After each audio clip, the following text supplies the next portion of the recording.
We'll return to Star Trek following these messages. Word Balloon is brought to you by the League of Word Balloon Listeners.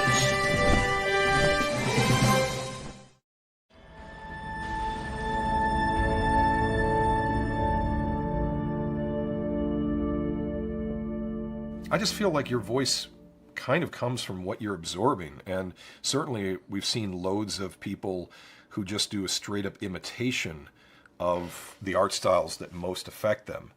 And I don't see a real downside to that aside from when you start just outright swiping specific compositions. But if you really like the way a certain artist has built their work, see if that can lend an effect on you with the way you shape your art style. Why not? I mean, I'm still reflecting the influence from the artists that affected me 40 years ago, and I don't see any reason to stop.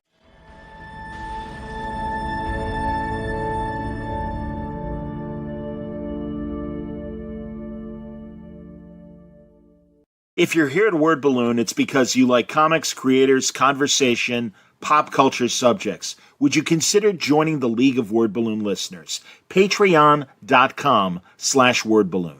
When you subscribe, you'll also be part of the Word Balloon Book Club, where Brian Michael Bendis and I will pick a comic every month to review and discuss live with the League on this show.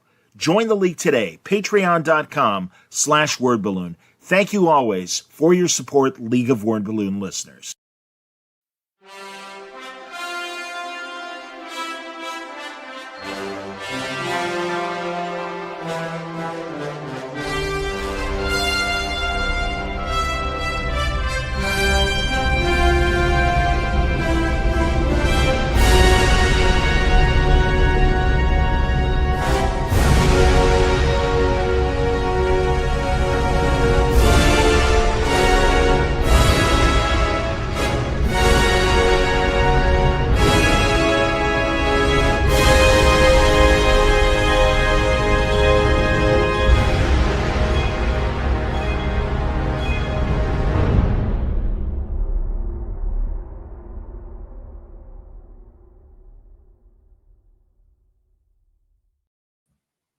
Welcome back, everybody. It's time again for another Word Balloon edition of Trek Watch. Good to see everyone. Wayne is on an away mission, so he won't be joining us tonight. But we're here first to talk about Strange New Worlds Episode 10, New Life, New Civilizations, and, kind of go over the third season, any general thoughts. But glad Mitch is here. Glad Wayne is here. Good to see you again. Or pardon me, glad Franco is here. And, of course, Franco, real fast, let's mention your Kickstarter that's going on. You got the screen behind you, Greatest Luchador. Yeah, the greatest ever. We're 20 days out from the end of a 30-day campaign. We're almost 2/3 of the way. We're at like 1850, almost 1900, and looking for 3000. If you get a chance, give it a look. There's some cool stuff you could get on there. But you could get the book signed for only 10 or not signed for $10 or signed for $15. Check it out. Is it a graphic novel or is it a comic? What is it? It's an all ages book, comic book. Okay. Yeah, so it's 48 pages, so it's a regular comic book size. And we have some variant covers by a couple of people you might know, Scoot and Artie. And there's a sketch cover variant as well. But you don't have to get on any of that because that stuff gets a little bit up there in the price range. But by all means, you can if you want to and help fund. But yeah, we're looking at 20 days out, and it's looking pretty good. But you never know with these things. So yeah. Cool, awesome, man. Well, let's get into it. Episode 10's New Life, New Civilizations, or whatever the hell it was called, or as I like to say, Trek, sponsored by Lifetime, because this little vignette of Battelle and Pike really felt like a Lifetime movie. Yeah, can I ask you can you put that picture back up for a second? What's up with Pike's the parts in Pike's hair? Because that was at the beginning of the season, but now it's like he's got 4 individual like waves going on. Yeah, like the highlights. Yeah, I watched the video and they showed how they make his hair.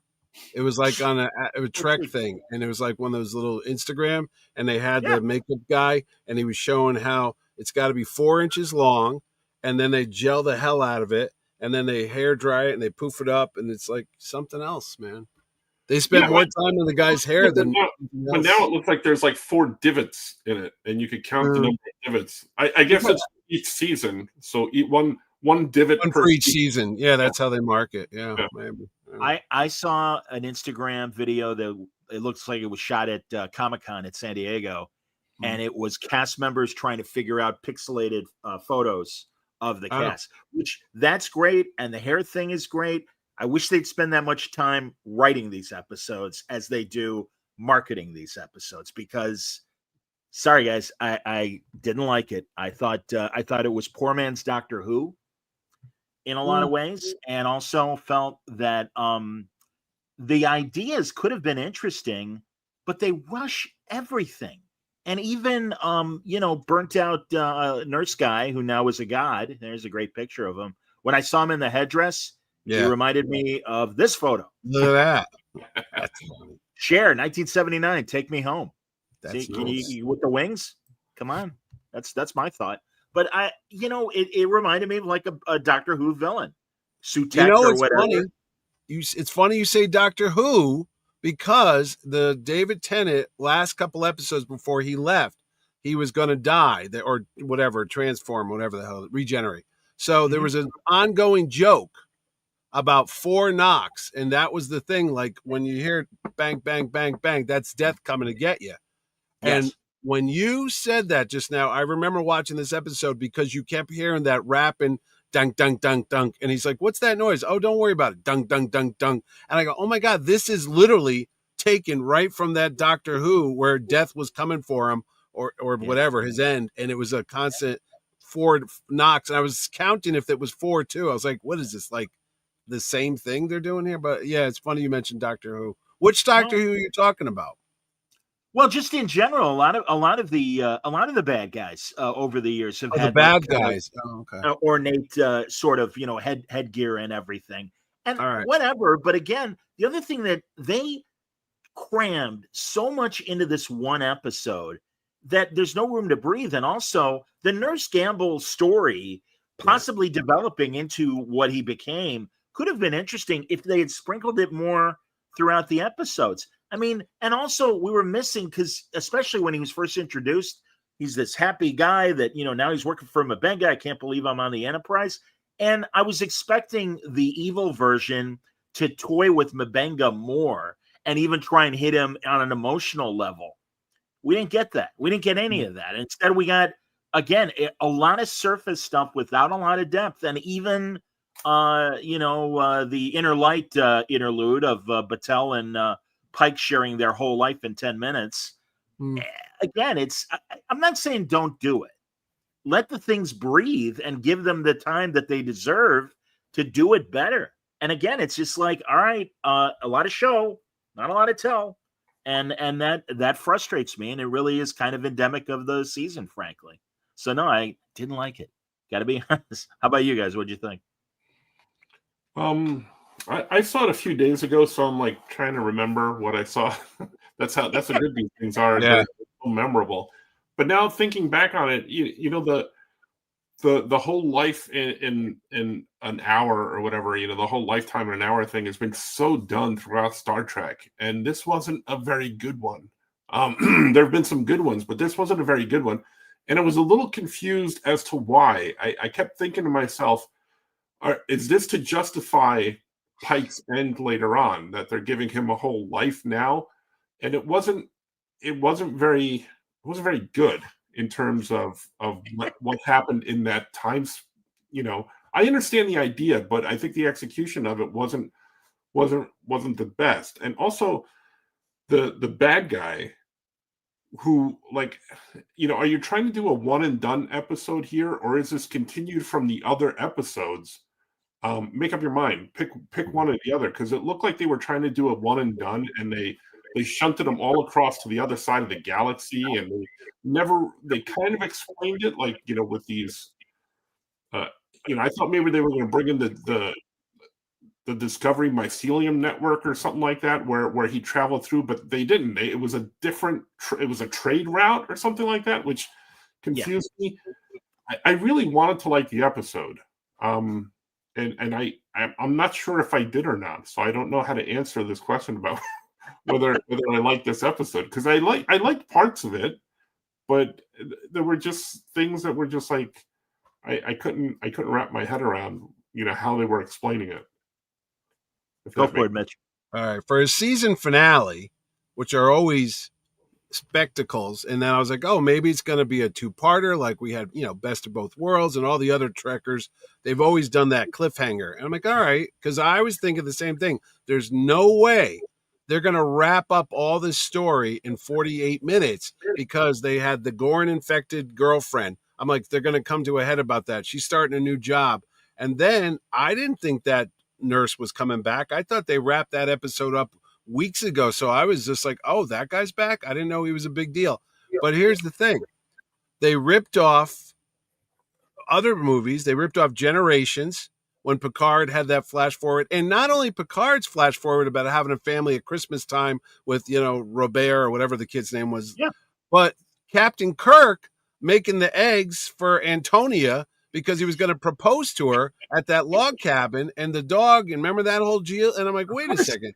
This is now that they're taking the Captain Kirk part and they're putting that in, but they're making it Pike and he's making the eggs. And I'm like, okay, this is Generations.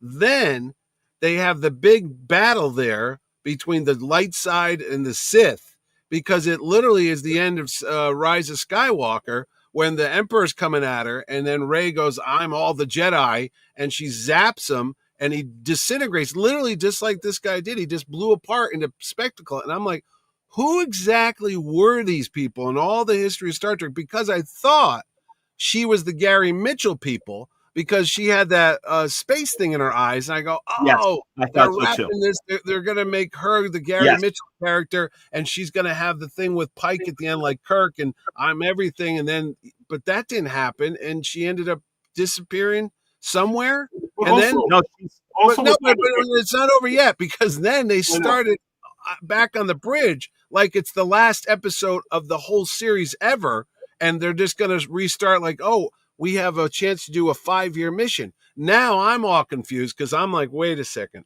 I thought they were on a 5-year mission.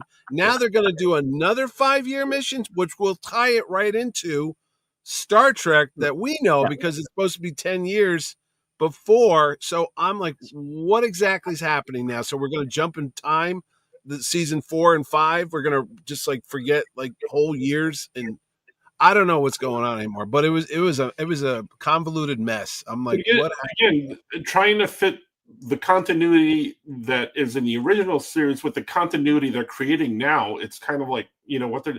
A couple of things when you were talking. I saw this a couple of days ago. So the Gorn inside the other captain, the Pike's paramour, you built this up so much throughout the entire season, and this was the ending you get. So you basically did nothing with it. She became this other being that is going to be the light side watching over this evil chasm thing.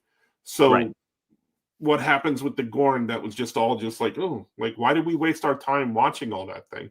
The other thing I remembered while you were talking, because you said they crammed so many things in this episode, and it came to mind, was the whole Spock Kirk thing about the synchronicity with the ships, and their minds are like, I totally forgot that was in this episode. And that happened before too, because there was an episode altogether, almost, oh yeah, that's right, that was in this episode. No, they did one with Data, I think, on the old show at once, or maybe it was in Picard. Didn't they do something where you had to like perfectly synchronize the ship to get to the shield? Or I'm like, I've seen this somewhere. I don't know if it was a mind melt, but they did something once where they had to use Data to fly the ship or something. So basically, we're led to believe that everything that they're doing sets precedence. So, like, the Next Generation crew or the original crew is like, oh, they did it back then. We could just copy it and do it now. So basically, that's what they're setting up. And also that they need to plant their flag like a mountain climber. I was here first, and it's like, first of all, we know you weren't, and secondly, that's what annoyed me mostly. Well, first of all, they're using the mind meld way too much. I went back because I can't help it, guys. I keep going back to the original series, and the first time Spock does the mind meld is on Dr. Van Gelder. and it's that episode with James Gregory. It's the asylum that they hit the hypno raid to make everybody calm, and he was a scientist there, and the evil scientist manipulated his brain and everything so he wouldn't tell the truth. And Spock's like, I don't do this with humans. It's really, really risky. Well, that's out the window. And also, again, they rush. They've got to like establish this stuff so fast rather than let it develop naturally. They have the opportunity with another season and a half, given we're not going to get less of Paul Wesley. We know there's going to be more of him in 4 and 5. Oh, well. But like, oh, now we've done a mind meld. Now you're my best friend. It's like, just let it happen naturally. Same thing with Scotty in the Vulcan episode. Oh, we make quite a team. At least that's a little bit more breadcrumbs leading to an eventual relationship. But now it's like, I've mind melded with you, so I know about that thing in Albuquerque and Ixnay. Oh yeah, that's right. They talked about that was like. And also, Mitch, about the glowing eyes. I'd forgotten another Doctor Who reference. Billy Piper, Rose. Oh, when she ate the TARDIS. Right. Mm-hmm. And so there was that. But yeah, man, it's like, and also like the idea of an absolute evil. Buffy did that like over a season. I think the final season, if I remember correctly, and they really kind of drew it out. And also a little Pa Wraith in there from Deep Space Nine. There was that in there, and then the guy from Final Frontier, the evil spirit thing that was going to be, whatever the god thing was. There was that, and then the most forced one is they must have heard us say, "What happened to Sam Kirk?" Because there's him and Captain Kirk having a drink or whatever, Lieutenant Kirk. We forgot that guy. Yeah. 30 episodes.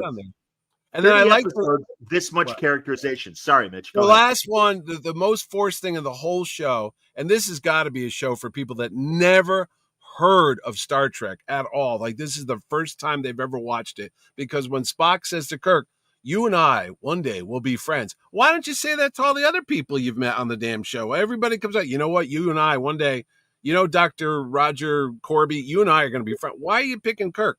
Why? Because they mind melded? That's why they're going to be good friends? That's what they're saying, man. That's what it was? Okay. But I was like, come on, man. Yeah, thank you. Absolutely. I will say we're all in agreement, but then again, I'm not.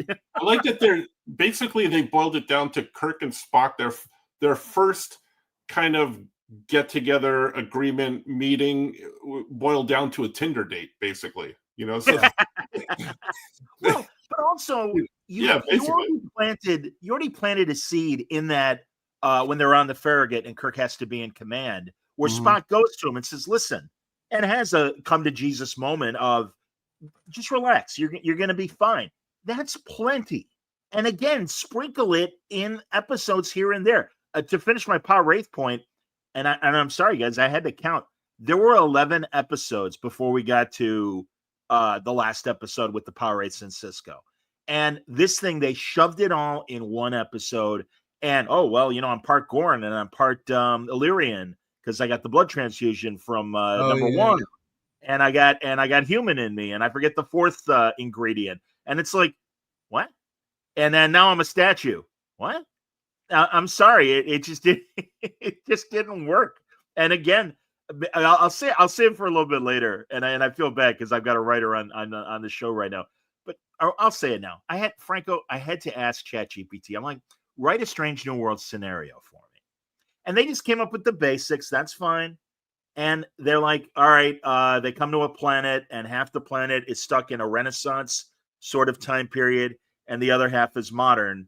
And it turns out that there was a machine that's at the core of the planet that's forcing this difference, and they are completely divided. They don't really see each other. And so, Pike and the crew has to kind of normalize things. And I'm like, but if they normalize things, isn't that violating the Prime Directive? Well, yeah, you could say that, but, and of course, ChatGPT had an answer for that. But I'm like, that's a better scenario than the 10 episodes we got this year, man. And it's like, Jesus. So here, some comments. Stanley said it was a decent episode. Cooper said, I found the finale disappointing, felt the season suffered from too many gimmicks, and once again, borrowed too much from obvious sources. I did enjoy seasons 1 and 2. Pete says, so glad you have Khan to talk about tonight. Yes, indeed. And I want to see a smile on your face. Yeah, we'll get to Khan. Mario says, hello. He thought the ending was forced. Stanley liked the playing with time. Yeah, again, Well, Inner Life, they spent a whole episode showing Picard's other life, and that was great. This was just, I didn't mind the ideas, and I wouldn't have minded. I'm not crazy about the lifetime aspect of season 3 of Strange New Worlds, but if you're going to do it, let it breathe. But my other, I think, gripe now that's coming to the forefront. I was thinking as you guys were talking, why are we so fixated, or why are they so fixated on Kirk, Uhura, all the characters from the original series? Because I thought we were going to get Strange New Worlds with Pike, and it just why didn't they just do a reboot of the original cast and have Kirk Wesley. and Spock and all that stuff? Wesley. That's what they're doing. Oh yeah, they're planning on that. I'm sure. Oh, dude, that episode, that Farragut episode. This season especially, but the last season was kind of, because I liked the first season. Second season, this season, but they're building with these characters that, like, give me Pike, give me what he did, and all this other stuff. So and all the original characters, Ora Mabenga, who we only saw in 2 or 3 episodes of the original season. So that's the thing. You guys are right. There is plenty to explore within those people, and instead, member Barry, and also again, they think they're fixing problems that don't exist. We need to see where Kirk and Spock really become friends. No, we don't. Well, again, you can plant little things and have them work together and have it just, happen naturally. You have plenty of time. That's my argument. If you're going to do that, why didn't you do the earlier episodes of the original series then? Because that's what this is. Right. Yeah, well, I agree with that. Yeah, I absolutely agree with that. Yeah, again, the guy's on, and also they can't even come up with decent reasons why Kirk shows up.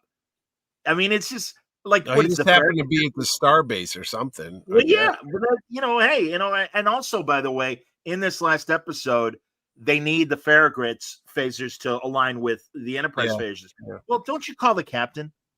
No, we're going to call Kirk because everybody knows Kirk. Oh, look, it's Kirk! Yay! She was there in the background when they were synchronizing. I know. So why was she doing it? Because he's the best captain. He's supposed to be the best pilot, which is like, when did that happen? But that's fine. I didn't know Captain Kirk was a good pilot. The gripe section that started with Next Generation, because this wasn't the original crew, and Pike had such a different Picard had such a different style of being a captain. That worked out pretty good.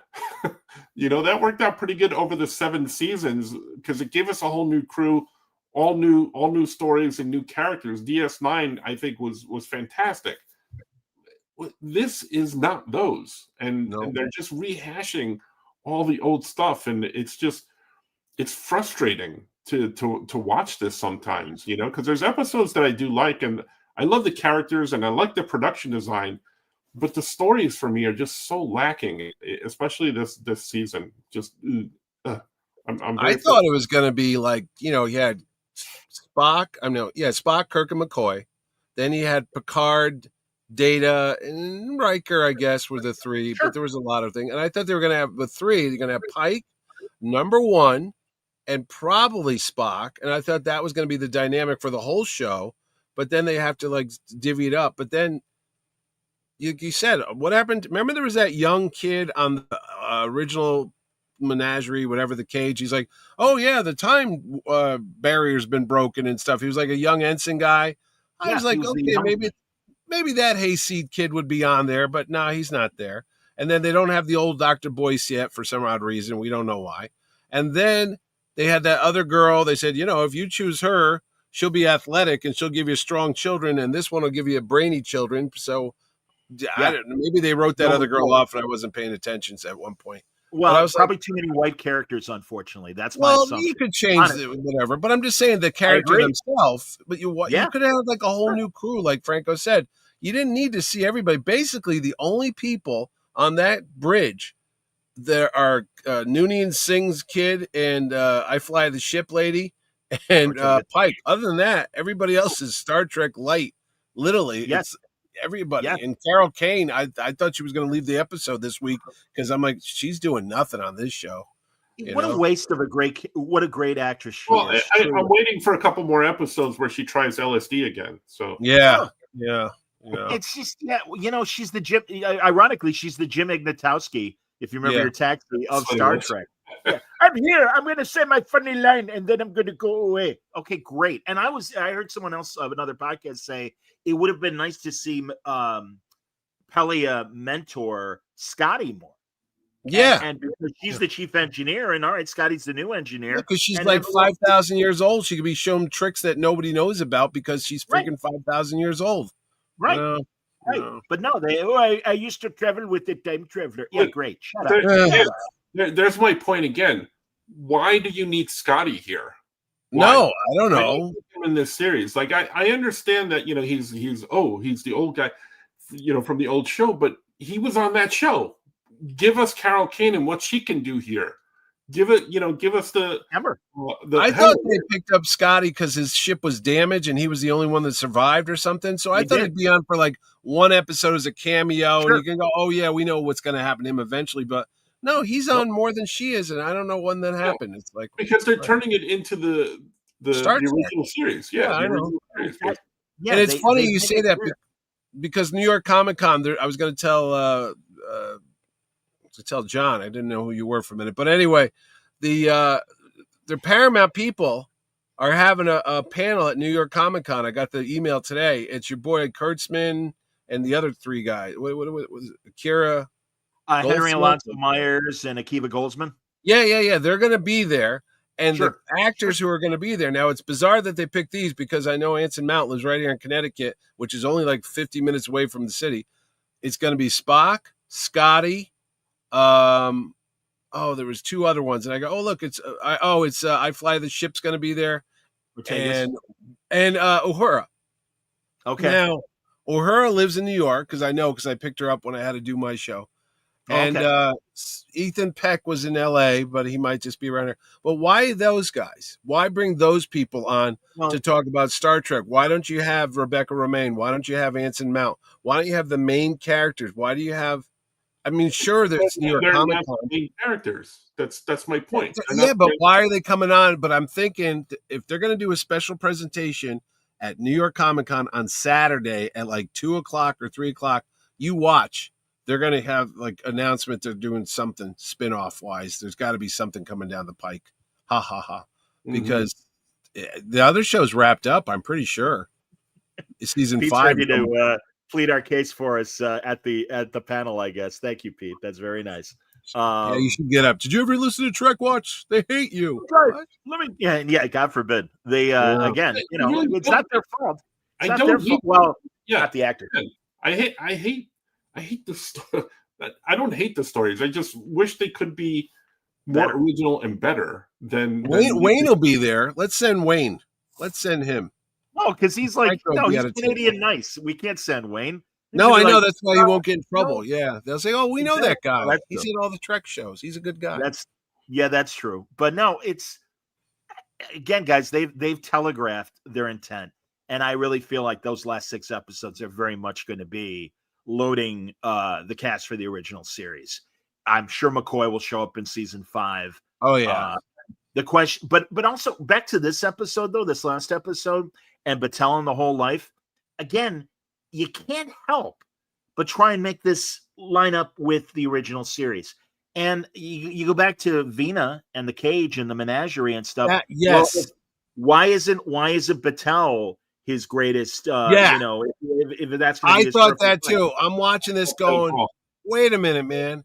He goes back to Talos 4, and it's the blonde chick he bumped into that time when he was stranded there. That's who he came to, whatever. Where's his wife? Where's this girl he wanted to marry and have kids with?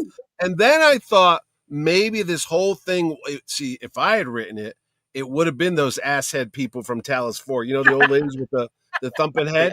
That would have been like the thing. That would have been like, oh, we were testing you, Captain Pike, because we know something's going to happen to you in the future. Or maybe he already knows because they already showed him he's going to be in that chair. His future self already. Right. They already did this show where they said, oh, this is going to happen. You can't change it. And he decided not to. I have a question for you. So let's say that's the scenario that this is all a mind fuck. Well, I don't want to say that. Yeah, he's still in jail. But let's say he's in the menagerie, right? And he's like, this is all playing in his mind. why are they going off on tangents on all these other characters then? If it's Pike, like why do I see so much about Uhura? Why do I see so much about Scotty? Why are all these people here on this ship? Because they need to fill 45 minutes. I'll tell you what, though. Are they merging stuff from? No, but I'm telling you, it would be such a good Bobby Ewan in the shower ending if you find out a lot of this was just him still stuck there, and they were just screwing with his mind to test him on stuff. But you're right. It can't be. No, it can't be because we've already seen that arena episode a week ago with the Gorn. We've already had Spock switch and they did the Force Vulcans. It can't be. But if they were cool and they had this overall arc for this whole series, that would have been a sweet thing to do. But they're not going to do that. But it could have been. But there is a way, and I appreciate the Talos 4 theory, because what you can say is they've already said in these episodes this season, especially the first one when they're in the weird structure and Nurse Gamble burns out his eyes, that there's a lot of timey-wimey crap going on.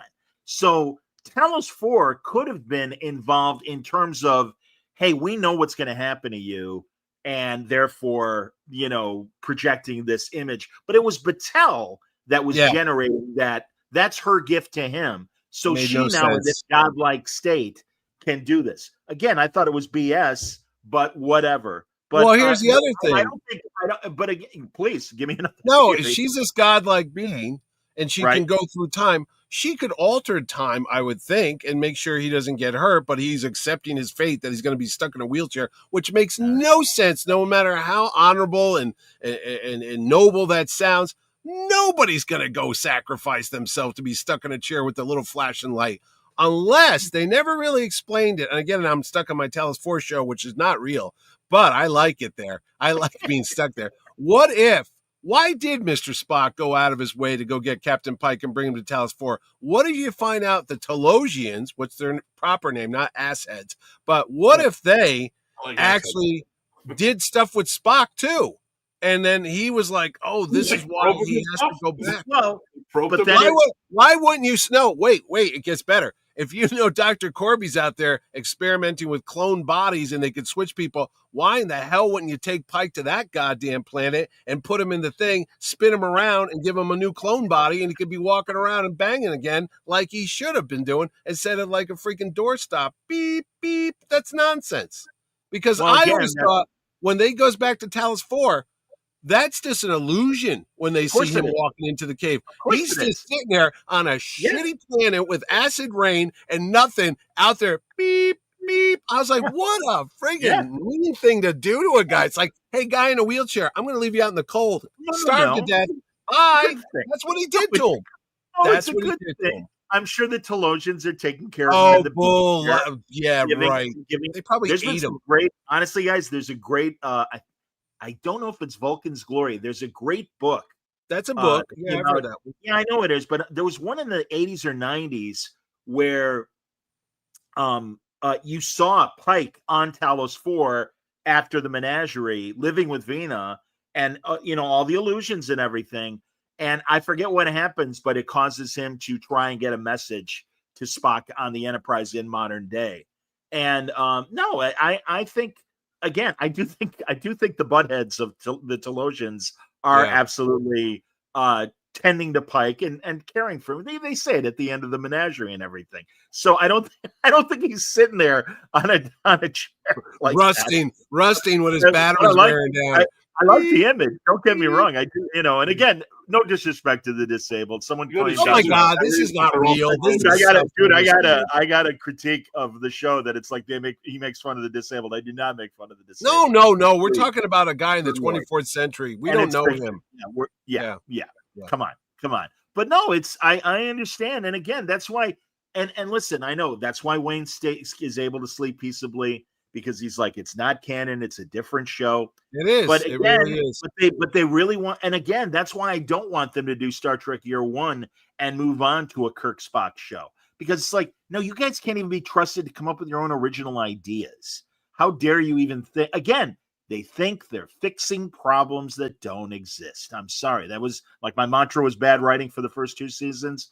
This is my new mantra. because let's get a whatchamacall, the Metrons. Let's get a Metron in there. I mean, they ruined that 9th episode, the Enemy Mine episode. Oh no, we got to put this in. No, you don't. You didn't need that. Could at have been all. another alien race. Didn't have to be them.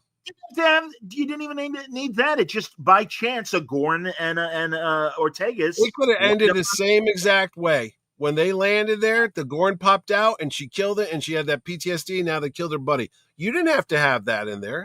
I don't understand why the Gorn have been involved in any of this to begin with. I don't know. I thought they never saw them before that episode. Series?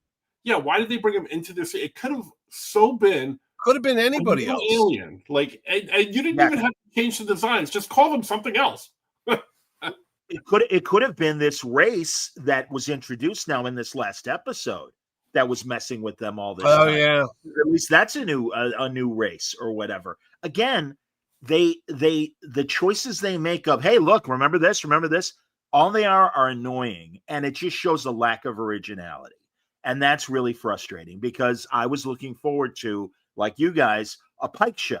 I thought it was going to be so much unwritten history about Pike and his time on the Enterprise. Let's get that. And also, I got to be honest, man, only a couple episodes, really. Even this last episode was obviously much more of a Battelle episode than it was a Pike episode. I didn't like him powering after taking a punch in the gut from Bad God's energy vibe or whatever. And it's like he's a spectator in his own show. And shame on me, I guess, much like you guys, in terms of assuming that it was going to be a Pike #1 Spock show. I always thought so. Yeah, but no, instead, and I don't mind that it's an ensemble show. I think the other shows over the years have proven that it's better. And that was my problem with Discovery, that it really was just the Burnham show and everybody else was just a satellite around Burnham and stuff. And you've got potentially interesting characters, especially M'Benga. I mean, even that, I like 3 episodes this season. I'd be interested if you guys can think what episodes of this season you liked. And like I said, I like the wrap up to the cliffhanger hegemony. I like the shuttle to Kenforia. That was the zombie episode. I at least liked the M'Benga Pike stuff in that. And I liked the first part where the nurse got his eyes burnt out and they were in the weird building and stuff. Those were interesting ideas. They were new. They were fresh. Okay, fine. Again, take the Gorn out, put in a different alien race. That would have been really interesting. But of course, it has to be the Gorn, and even, but yeah, the other ones, it's like, I when Kirk took command, the idea of it being astronauts from our past that, stuff went wrong and all of a sudden they're in the, but again, it's got to be this weird ship that's got like this giant, like whale mouth. Yeah. You guys try too hard on that stuff instead of just telling what would have been an interesting, sad, tragic story of, no, actually, these were humans. I don't know, man. Again, they have some good concepts, but really poor execution. Really poor execution. Yeah, you know what it's like? It's like when you hear a song and then they remake it like 20 years later, and you're like, oh, that's a pretty good version. It's not the one that I like or the one that I remembered, but this is like they're doing that with the original series, but like they're using an accordion, and you're like, yeah. Why did they make that choice? In the first one, it was like a solid guitar lick, but now this one they're using an accordion, and it makes no sense to me. And it's not really the same song. Like a bad bar mitzvah band doing. No, it's funny you say that. I was at my nephew's wedding this weekend, and they were playing. The DJ had that Bryan Adams song from the '80s, but it's redone, and it's a girl singer now, and it was like, oh, da, da, da, da, da, da. I can't think of the thing. Summer of '69. Summer of '69. Oh, yeah, the Heaven song. Or heaven, we're in heaven. Yeah, right there. Okay, that's so it's been redone. I got that. No. But all that my nephew's 31 and my son's 27, and they're like, "Oh, that's such a cool song." And I go, "Yeah, that's a Bryan Adams song." And they go, "What do you mean? It's a guy?" I said, "Well, the original one in the '80s, '86 or whatever, that was a guy singing it. Now it's a female voice." And they're like, "That's an old song." I go, "Yeah, man, that's how I knew the lyrics to it." I would imagine if she did it with an accordion. Oh, that would be better. In a triangle. How bad that version would have been.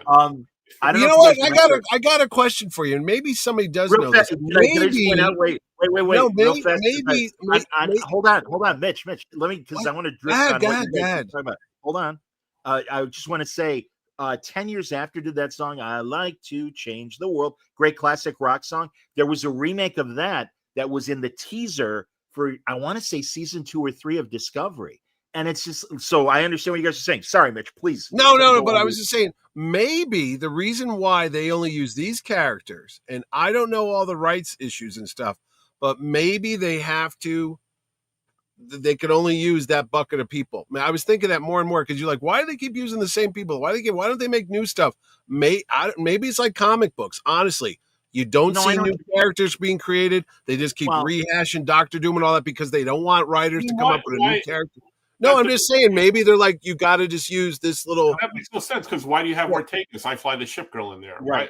Yeah. No, but I'm saying the aliens and stuff. Yeah, but maybe they're like, there's a Bible, like, you got to use this. This is all we can use. So though, Mitch, I don't know, man. It's weird that this is all they own it all. They own it all outright.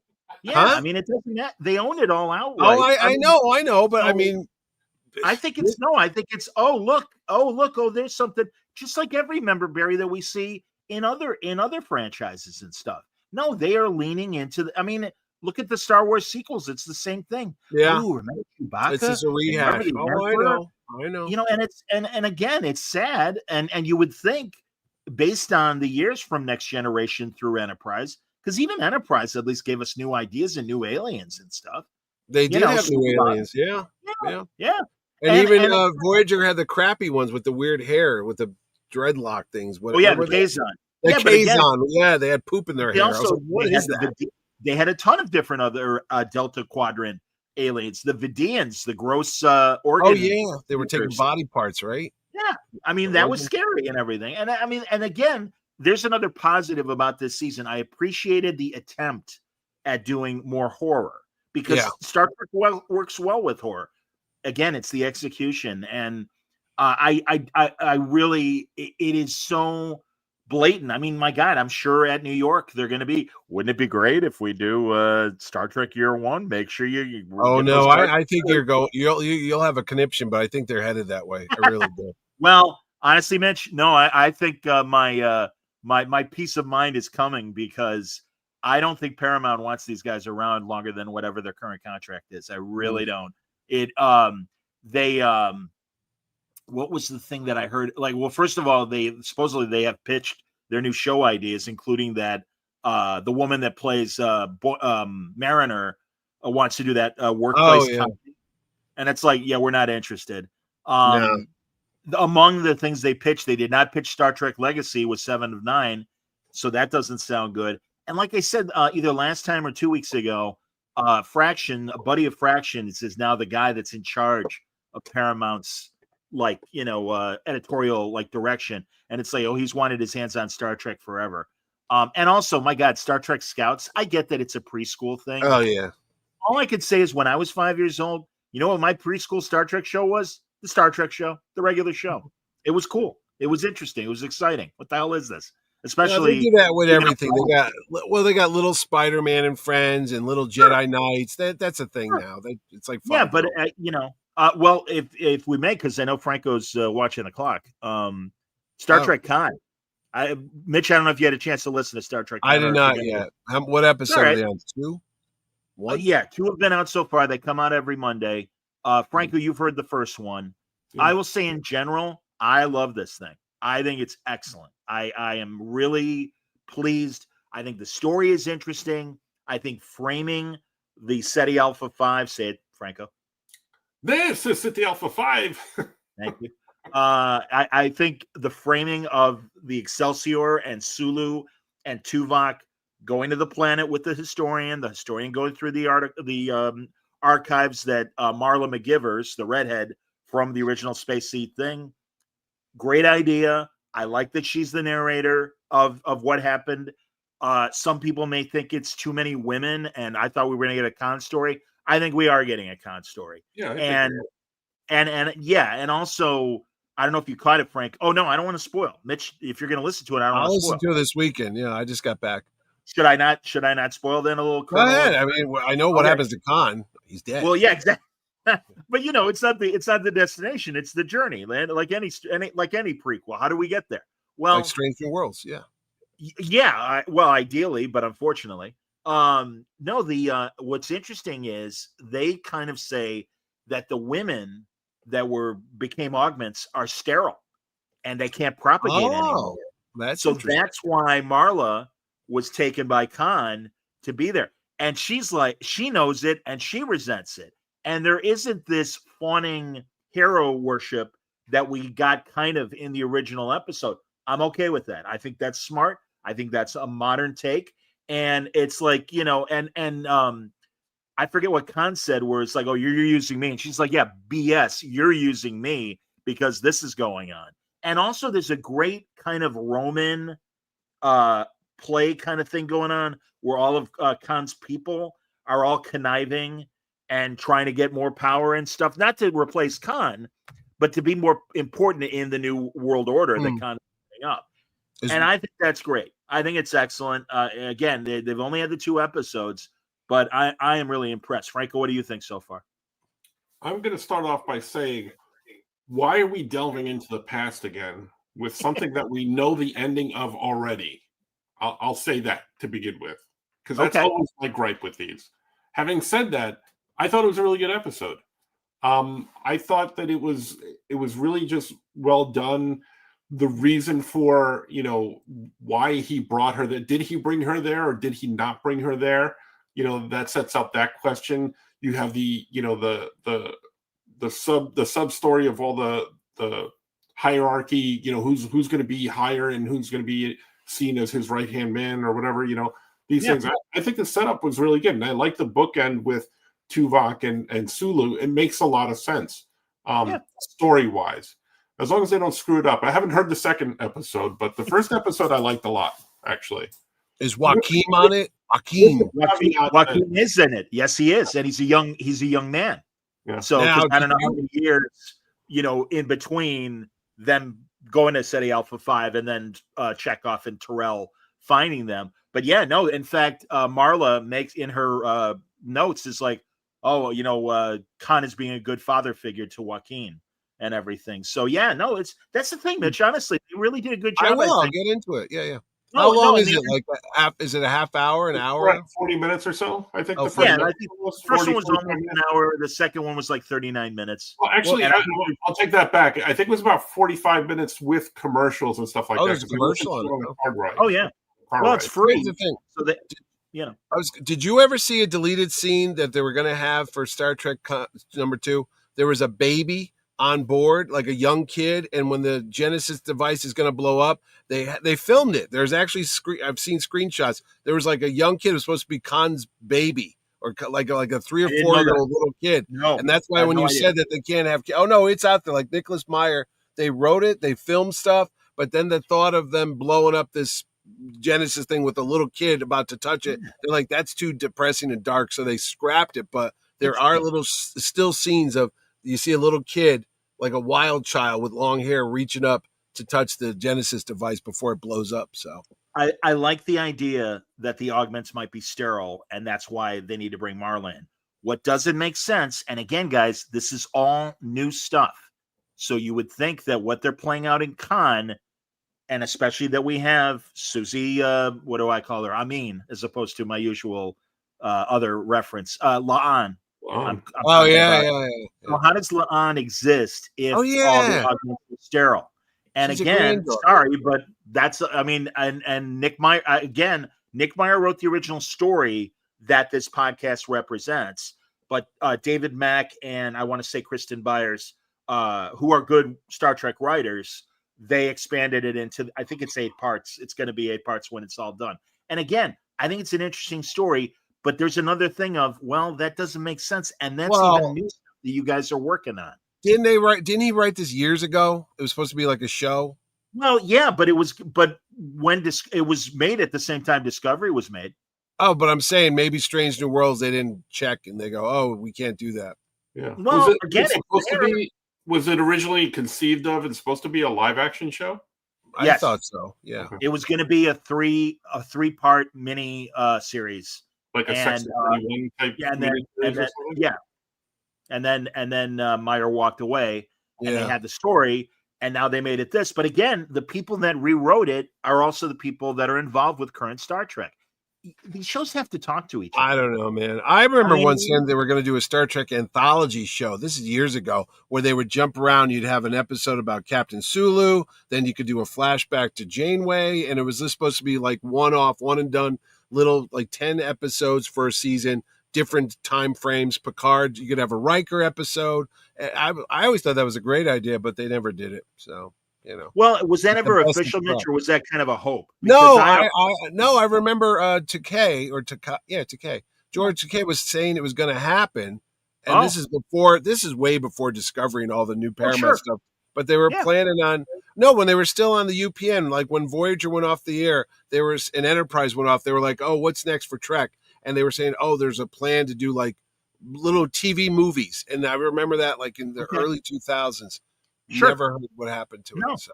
Well, and then JJ got the license, and all right, I think that's what killed it. Yeah.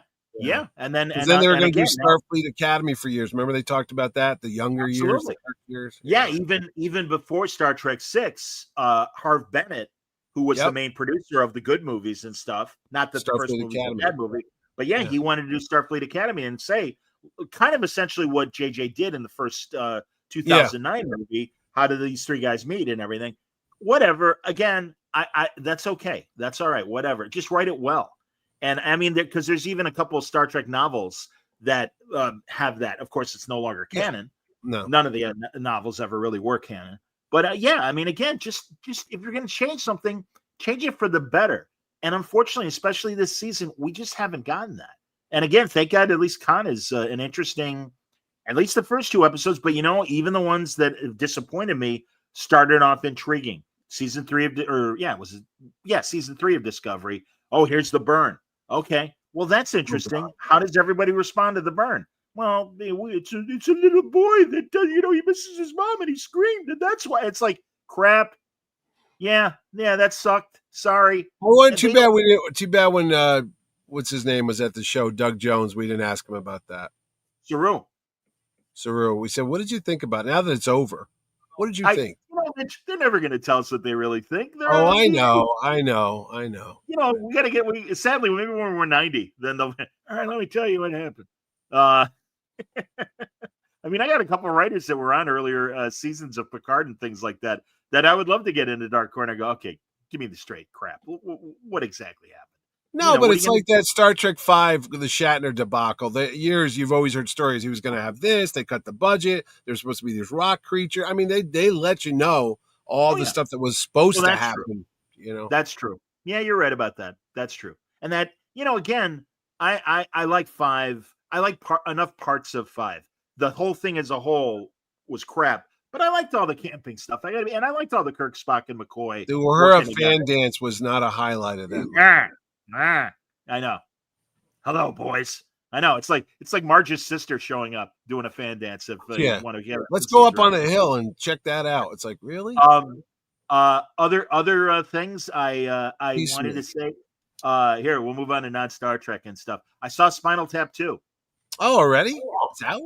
Well, it came out last Friday. It came out on the 9th. Oh, did it? Or whenever. Yeah, I liked it. I liked it a lot. It's. I would say it's, of course, it's never going to match the original, right. And it's a little self-aware. But that said, as a sequel, and if you have interest in it, I would say go, and you're likely to be entertained. And you know how hypercritical I am, but it was fun, and I laughed out loud a few times. Everybody's great. The new people that are in it are very well placed. And there's great real musician cameos. If you're not aware, I won't spoil it. Oh no, I didn't know. No. Oh yeah, there's several big name artists that show up and sing Spinal Tap songs, which is interesting. So only one drummer. No drummers died in this one. That was the best. Well, again, I won't spoil the movie. All right, but don't spoil it. There's a new drummer, and she has a very fun. It's a she, and she has a very fun storyline. No, everybody's great in it, and truly, I like. I love Christopher Guest. I think he's fascinating as a comedian. I've always been a Michael McKean fan, even Lenny and Squiggy, and I still love Harry Shearer. I listen to his podcast or his NPR show, Le Show, every week, and he's still putting out really fresh, good sketch comedy and stuff. So, did they refer back to their agent, the guy who died, the actor? They did. They did, and they even show a clip of him and everything. You know, it's funny, Mitch. I was thinking about re-releasing my interview with Tony Hendra, who played their manager. That's the guy.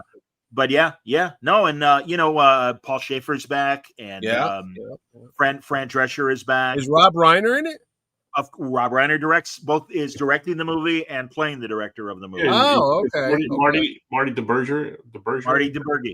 Yeah, Marty DeBurgi. Yeah, Marty DeBurgi. That's right. I actually, about an hour or two ago, I bought, because I'm really curious, there's a book that is a fake backstory of the whole band and everything. But the other half of the book, it's a flip book, and you flip it over, and it's the real story of how it got made and everything. Because a million studios turned them down. I saw it when I was in college in '85. I remember I loved it. I don't know if you guys saw it in the theaters. I saw it back in the yes, I did. No, I caught it on video when it was a cult movie, and everybody was like, "What is this?" Because no one got it. They were like, "Is this real?" I'm like, "How stupid are you?"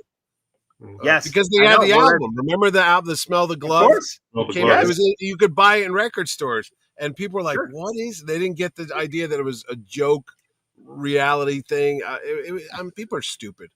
Rob Reiner was on Ted Danson's podcast talking about it, and he said people didn't get it. He goes, "People, no, they didn't. Yeah. Why are you making a movie about this weird, obscure band? Why aren't you doing one about the Stones or the Beatles or something?" It's no, it's a parody. And also, I didn't realize in '79 he made this weird TV special where you saw a hand flipping through channels, and actually the three of them were in that. Being Spinal Tap. So it went that far. I didn't know that. Crazy. It wasn't the Ruddles, was it? That Saturday Night Live. No, Ruddles were that's Eric Idle. That's Lorne Michael. Oh, Eric Idle. I thought it was Eric Idle. Actually, no, doing the Beatles. And George Harrison is actually George Harrison plays a reporter in the Ruddles video and everything. So it's the new movie's good, and I was relieved. I wasn't going to see it, but playwright buddy of mine, Mark Pracht, who was on the show a couple nights ago, is like, "You like Spinal Tap, you do it." So, and I got sadly now I'm a senior, so I get a cheaper movie. I always buy Ordway those cheap tickets, and he gets mad at me when we go to the show. I go, "I got it," and he goes, "How come my ticket's cheaper?" I go, "Because you're 68 years old man." He's like, "What?" I'll take it, but they don't. I haven't signed up for my AARP stuff yet, but I'll get that free donut. Did you sign up already? I already got it. I've been signed up for a couple of years already. You can do it at 50. Yeah, they get a free donut at the Dunkin' Donuts. You get a free donut if you show your card. All right. I don't know if they have Dunkin' out there. Tim Horton. I'm slimming down. Did you watch Peacemaker? Are you up to date? I'm going to go watch number 4 when we hang up. So it just I've only seen the first 3. Yeah. Okay. Yeah, and that's all that's been on so far. 5. No, 5 is out tonight. Oh, then I did see 4 last week. I watched it on my iPhone like the kids because we were away and they didn't have the HBO. I'm like, I'm not missing my shows, my stories. And it sucks to watch it on their phone. I'm like, how do these kids do it? I'm like, this is stupid. So, Carrie says, now I know what I'm doing on my birthday this year. I guess, there you go. Who turns Carrie's not that old. I guess she is. No, she's not. She comes to our show. No way. Well, that doesn't mean she's, not an older Don't you have to be 60 to be ARP, Franco? Or 55? 55. Oh, that's it? They lowered it. Oh, I thought it was always like 60. Oh, no. I started getting the literature years ago. Absolutely. So Stanley says Peacemaker is great. There's what? I was going to say Gen V is back. Oh, already?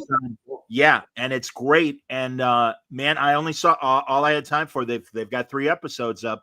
All I had time for was the first episode. And I was saying a couple weeks ago how dark Peacemaker is. Obviously, this is dark and depressing as well. But man, I love where they're going with it, and it's a good show. Such a good Peacemaker. I listened to James Gunn, the Howard Stern interview, which was really good. No, but you got to listen to the James Gunn Peacemaker podcast, which is really good because usually I don't watch that. It's like what the Will Wheaton show should be, but they do every week. It's Gunn, his wife, Steve Agee, who plays Economos, and then they'll get an actor from it. So they've had Frank Grillo on the first episode. Tim Meadows was on the last one, and then they go over the whole episode. So only listen to it after you watch it because they go scene by scene. What was supposed to happen, what, this and that, the music that he picks every week, the bands, the trouble they've had. And I'm like, it's actually a good podcast that explains a lot of the show. I guess it's on HBO too. as a Also, video. if you Yeah. listen to that interview with Howard Stern, he talks about like just the output that he's written in the last few years. So, because he wrote the Superman movie, he wrote the second Superman movie, and he wrote all of Peacemaker as well. Yeah. He's saying he's probably going to slow down on writing, but he's one of these rare guys that has a complete script before he starts filming. What? In Hollywood? Yeah, I imagine that. That's crazy talk. You know, Certainly is in this era. Yes, it is. Yeah. did you see the Paul Kuppenberg reference 2 weeks ago? They went to Kuppenberg Park. I noticed Oh that. yeah, Oh, oh no, Oh, yeah. I that's said, awesome. oh, that's Paul. I know that guy. Yeah. That's good. He Well, said I'm it a glad they couple did that. times. That's wonderful. Yeah. No, that's. Did you that's know that perfect. big guy that plays his brother is the dude from The Office? No, I didn't realize that. You remember The Office and his wife yeah. Jenna, what's her name? That was actually James Gunn's first wife, you know. Jenna The Fisher girl- was James Gunn's first Jenna wife? Fisher's James Gunn's first wife. I didn't yeah. know that. So and remember on the show, she was in love with this other guy that worked in the warehouse, the big guy, and then she left him for Jim. That big guy, he got in now shape he's for bald. Peacemaker, yeah. That's the brother Kevin That's the or brother. Keith or something. Yeah. I was like, wow. Okay. So he was talking about how he's known him for years since The Office, and then I looked it up. I go, he was married to her, Pam. Wow, Crazy. No, that's crazy. I'm a little slightly concerned because Warner Brothers is on the selling block the way Paramount was, and we're hearing potentially Netflix might buy them. Yeah, I've heard that. Also, potentially Skydance Paramount might buy them. I've heard And that. and also, unfortunately, you kind of have to extrapolate what might happen. They may turn on James Gunn and say, "Yeah, that's all right. See you later," and pull the plug on everything he's planning. Well, I hope they don't do that. He made $600 million on Superman, so they'll be like, "Oh, that's good." Thank God. If that didn't happen, maybe they'd be like, Mitch, I agree with. We understand that it's good, but again, 5 years ago, it would have just been okay. You know what I mean? With the $1 billion. "Yeah, oh, it's true." Yeah, 600 million is not $1 billion, but Yeah, and again, I hope they recognize how much the theater going experience has changed and people's habits have changed, because I think it's an accomplishment. But I am stunned that tomorrow night it's premiering on HBO Max. You know what? It's so funny you say that, regular because I couldn't believe it either. I was like, wait a minute. It's already on HBO for free, but the DVD or whatever, the Blu-ray, if anyone buys anymore, comes out on Tuesday. I'm like, why bother? But then as soon as they announce that, Disney does the knee jerk and go, oh, guess what? Fantastic Four is available on the next Tuesday, the 23rd, if you want to go buy it digitally. And it's going to be on October 14th. And we're going to have the DVD and the Blu-ray and the 4K. I was like, they're still in competition with each other. It's crazy how it works, Like I guess at the end of the day, their last chance to get more revenue is to, put it on the streamers and put it on video on demand and everything. But yeah, I understand that's always been part of the equation, but just the rush to do it. I know. And again, don't they see that they're killing themselves, because now it's like, well, it's going to be on in a couple because months. you got nothing else. Yeah. Well, that was my thinking with Spinal Tap. I'm like, I don't know. Do I need to see it in the theater? That's why when you said that, I was like, oh, maybe I'll wait a week, because I bet you $10 it'll be on like streaming in 2 weeks. With technology the way everything is nowadays, it's going to show up on these, Plex servers, also like that. That first weekend, guys, it only made like $1 million. That's honestly, that's why when you said, I was like, I didn't even know it came out yet. I mean, it wasn't really well advertised. That's always like, I remember that being the case with Idiocracy, that Mike Judge movie. Yeah, I remember that. And I'm like, all right, I'm going to see it in the theater. And again, this is 20 years ago. I'm going to see it in the theater because it might be a year before it's on cable. So I better see it now and watch it in the theater. Well, again, that was back in 2005 when it came out and everything. But yeah, Stanley is right. Disney is so annoyingly petty. Well, we certainly saw that this week. Oh yeah, with a lot of political decisions. Oh yeah, is as a former broadcaster is disgusting, and I'll leave it at that, because we don't need it. This is our escape from the real world. This is where we have fun and we talk about things that annoy us, but at least they don't worry us about our futures. So not even the fake Star Trek future. But yeah, so I'm trying to think of anything else that I've seen. Anything you guys have seen in the week? No, just Peacemaker and what else is out? Yeah. Oh, the new, it's comic book. Batman Deadpool came out yesterday, and I read that, and there's a Captain America, Terry Dodson, Captain America Wonder Woman story that's really good. And then there's another team up in there. I can't remember who, but Green Arrow, Lobo. Yeah, Green Arrow and Daredevil by Kevin Smith. That's a good one.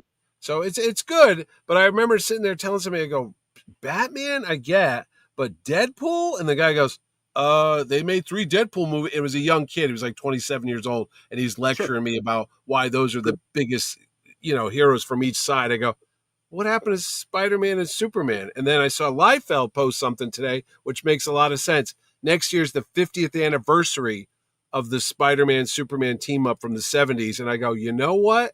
That would make sense if they did a big, why aren't they in this book? So. Yeah, I think it will be its own book when they get to that team up. Yeah. And we'll see. I'm going to talk to Zdarsky, not this coming week, but the following week, about all that as well. Yeah, you wrote that.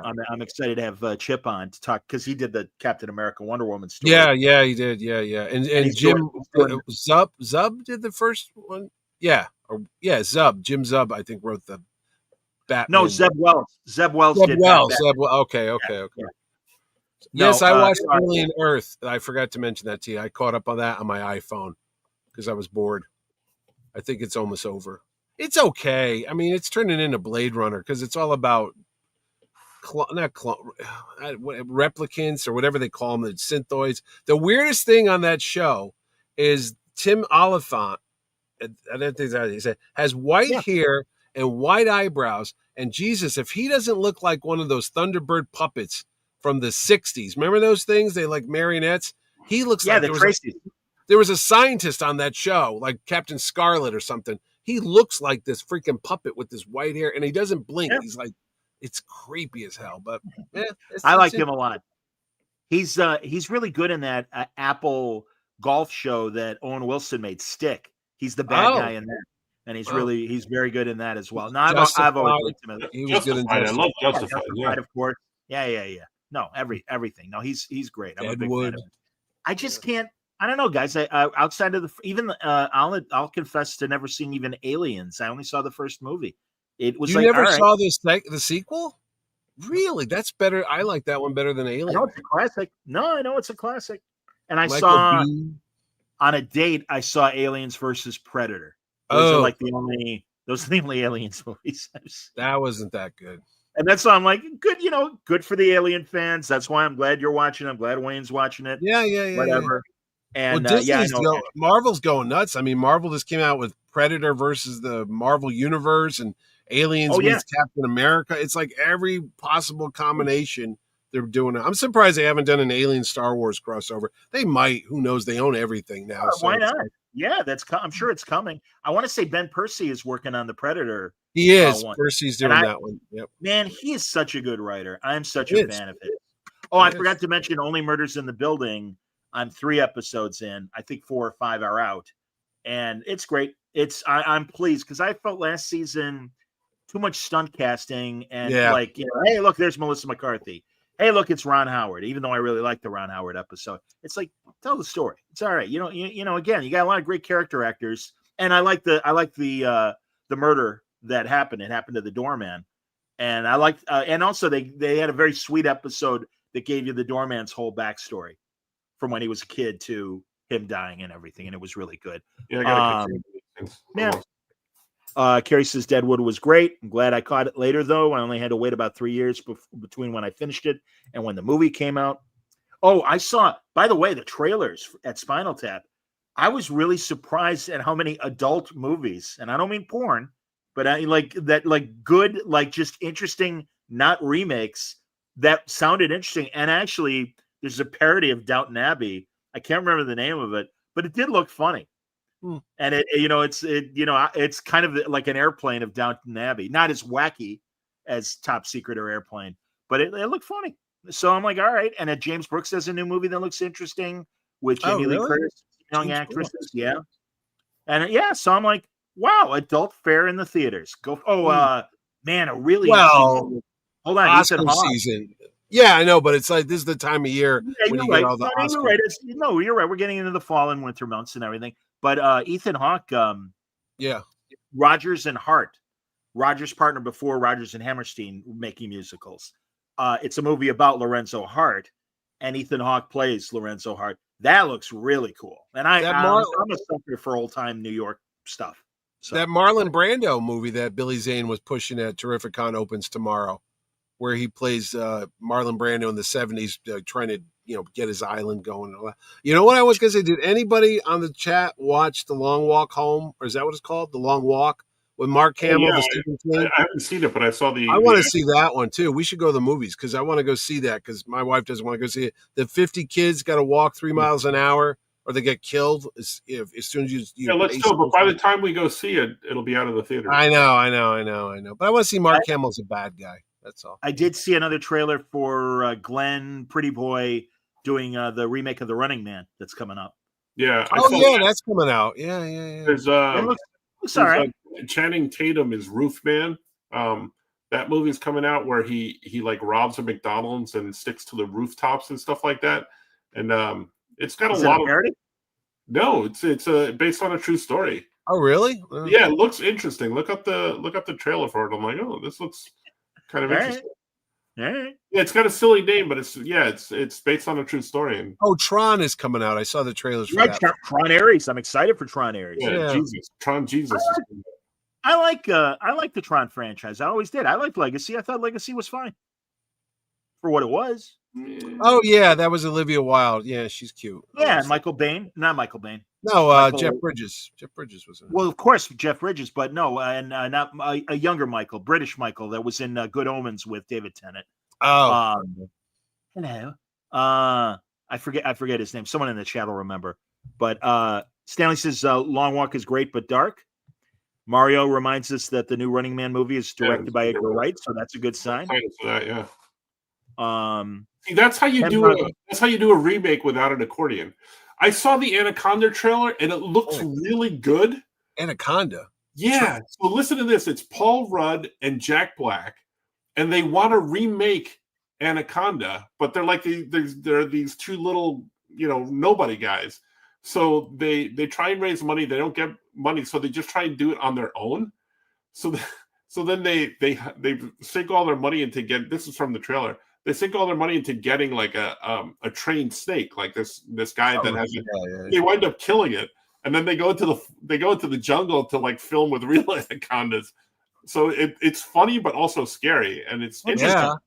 Yeah. Again, how to make a remake without an accordion? That's what I'm. Abbott and Costello meet Anaconda. It sounds like, which I got no problem. Hey, the best Abbott and Costello movie was Frankenstein. Give me a break. That would be great. Thank you. Andrew remembers. Michael Sheen is the actor. Yep. He was the weird guy in Tron Legacy that was part of the computer program and everything. Yes. So, but no, I'm interested in Ares. Okay, the Tron baddies come to the real world. Yeah, sure. Why not? After me. Oh, let's see. What? Oh, there you go. Well, I guess. I'm assuming Carrie's talking about after meeting Michael Sheen. I was floored hearing him narrate. It's great though. I'm not sure. Oh no, she's talking about Ben Piercy, buddy, not Michael Sheen. Oh, oh my God, the deepest. My God, Ben Piercy's got a voice like, oh my God, like radio. When he, yes, Mitch, I'll be right there. I was like, Jesus God, are you all right? He's like, what do you mean? It's the lowest Barry White, James Earl Jones voice you've ever heard. I'm like, damn man, you should be on radio. I told him, I go, if you ever do audiobooks of your stuff, I go, you got to narrate it, Ben. Oh God, like, nobody talks like you. I love Percy. He's one of my favorite guys. I don't have him on enough. He's hilarious when I have him on. So no, he's terrific. But yeah, it was nice. Like I said, it was just nice to see some non-remake sequel trailers when I saw Spinal Tap, and I'm like, cool. All right, good. Well, they'll have big movies. What's the big winter movies? Wicked 2. Yeah. Is Avatar Part 3 come out this year? I think so. I don't care. I saw a trailer for it, but I was like, no one cares. He keeps making those. No, he doesn't care. He's got all that money. He's like, I don't care. I'll just keep Titanic money. That guy. Did you see he did an interview recently that he's trying to come up with a new Terminator story? Oh, he's having trouble getting exactly. It's like, dude, put it down. Although I'm sure they're backing up the truck. No, 2 was good. Terminator 2. After that, they've all been crap. Terminator. Why don't you just do Terminator versus RoboCop? Just do that. They made that comic book years ago. Frank Miller and Walt Simonson did the art. It was RoboCop versus Terminator. It was really good. I hear you. Well, somebody call James Cameron, help him out. But Yeah. that's it's I'm like, why? Who owns RoboCop? Is that Fox? I'm think it's surprised. Fox.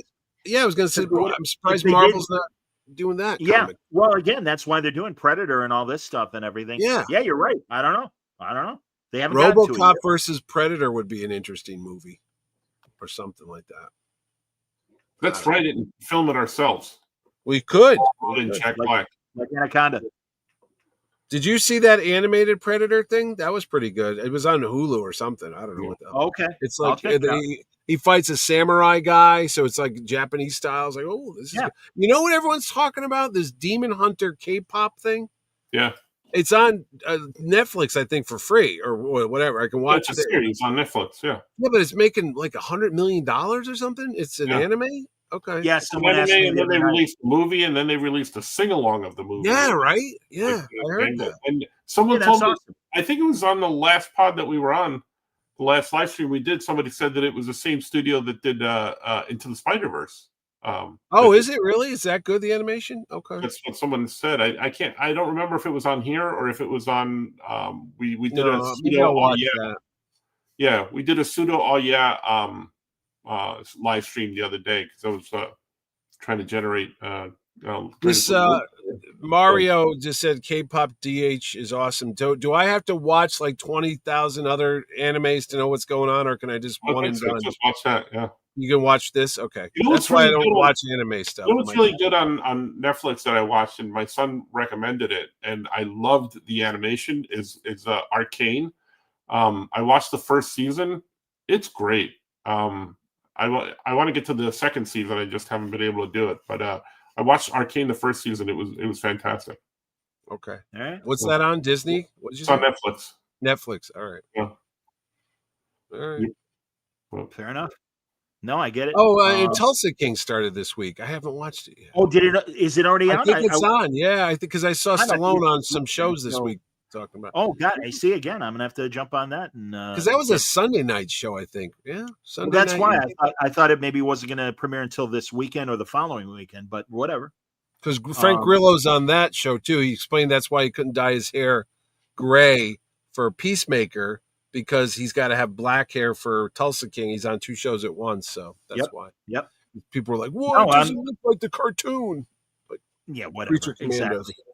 No, it's Grillo's great. I'm happy because prior to these current things that he's been doing, he was already a big deal in Japanese movies because he was the main bad guy in a couple big $1 billion making in Japan movies. Yeah, where it's a Japanese super spy, and Frank Grillo played the bad guy in these movies. But I remember him. It was when he was doing like press for Age of Ultron, and it's like, well, you're a much bigger deal in Japan than you are here in the States. And he said, yeah, and he explained why. And that's really I've never seen the movies. I have no idea the level of good, but yeah, because it's an evil American, or they were they were Chinese movies. They were not Japanese. Oh, he was in a movie called Warrior back in like 2011, I think, or 10, something like that. The MMA movie. Yeah. Because the guy that played Agent Sitwell was at one of my conventions, and he was bald, but he was in that movie with them, and he played a fighter too. But he was telling me about it. He goes, Grillo, very physical, physical, good shape, works out, knows, boxing, martial arts. But he said he was really good. So if you ever watch a movie called Warrior about MMA fighting, Frank Grillo's the star of that. Tom Hardy was in that movie too. Was he? Yeah. Oh, right. Boss Level on Hulu is awesome. Frank Grillo, Groundhog Day-ish action flick. I was going to say, he was in one of those movies where like everybody goes nuts in the country at one time. Like they have like an amok time type of thing. Like you lock the door and everybody can kill whoever they want for within a day. And Grillo's in those movies. The Purge. That's it. The Purge. Yeah. Oh, I didn't know he was in The Purge. Yeah, no, he's in that. Yeah. Yeah, you see those movies, I'm like, yeah, it's all right. Yeah, I know. I don't watch them either, but I'm like, I could see that. What's funny? Cool. My buddy was stuck in a horror convention 2 weeks ago, and they had a tornado touchdown up here. So all the people had to go into the basement of the convention center till they got the all clear. So he's down there with Elvira, Linda Blair, some other randos from like Friday the 13th, and he's That sounds like a movie I would watch. That's what I said to him. I go, dude, why didn't you start recording that? He goes, what do you mean? I go, that's like one of those Blumhouse horror cheap movies. You got literally like a Love Boat cast of horror people. You got Elvira, Linda Blair, and you're in the dark and you're in a basement and there's no light and you're worried about a tornado. This could be like 10 Little Indians, that movie where they used to get killed one after another, but you're all there, and it could have been done in real time. You could have filmed it in 45 minutes. He goes, I didn't think of that. I go, $1 million idea right there. You didn't have to pay for it. I noticed make that. I noticed there was a Blumhouse horror movie that Ethan Hawke is in. It was ironic because this nice little sedate Lorenzo Hart biopic that he's making, and then also he's the bad guy in this horror movie that Blumhouse made. And that was interesting as well. I mean, again, it's like that might take. He's got a new series on FX. I don't remember what channel. It's called The Lowdown.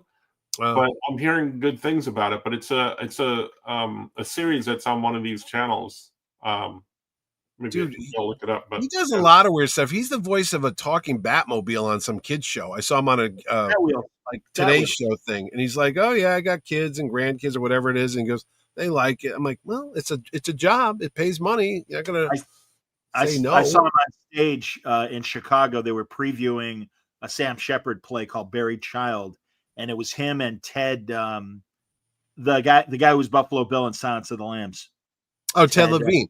Ted Levine, thank you. You had him on the score. The new series is on FX, and it's about a determined bookstore owner in Tulsa who moonlights as an investigative journalist and always gets into trouble. Yeah, that sounds like I was watching an old West Wing, and Rob Lowe was trying. Like, I got a great idea for a TV series. They're pilgrims, but they solve crimes. And he kept bringing up. They're pilgrims, but I don't think you understand. They're pilgrims, and they solve crimes. It's like, all right. Kev Dog says he enjoyed Black Phone. Oh, the kid that was at our show was in that. Jeremy Davies. He was telling me about that. I don't know what that is, but he's like, "Oh, I'm really big in this Black Phone." I guess they've made another movie about it. The kid from Saving Private Ryan. He's the star of that. Oh, and It's a Living. I assume he's not talking about the Waitress show from the 1980s. With the blonde Jillian, but no, was it Ann Jillian the blonde? Was that her name? Yeah, Ann Jillian. Yeah. Oh yeah, I remember Ann Jillian. Oh yeah, that poor thing. She had breast cancer. Needed. No. Yeah. Did she pass away? I think she's still around. Wow. I think she's still around. But I didn't remember. Yeah, they had the brunette with the curly hair and the redhead, and then the piano player. Right. It's a living. Yeah. They were waitresses, right? Wasn't that? It started on ABC, and then it became a syndicated show. And it's like I was going to say, it was a syndicated show, right? Yeah, because I would watch it on like these weird channels at weird times. Yeah. That's like in the 80s. Wasn't that when like Waylon Flowers and Madam was a syndicated show? Oh yeah. And I'm like, I hate that guy. I hate that puppet. I didn't like the way its jaw looked. It used to drive me nuts because he used to be on like Johnny Carson or whatever. Like, and then he had his own spin-off show. I'm like, why is this on? Man, there's so many Here Today, Gone Tomorrow variety shows in the 70s and 80s. Oh, the Starlight Vocal Band had a summer variety show, Afternoon Delight.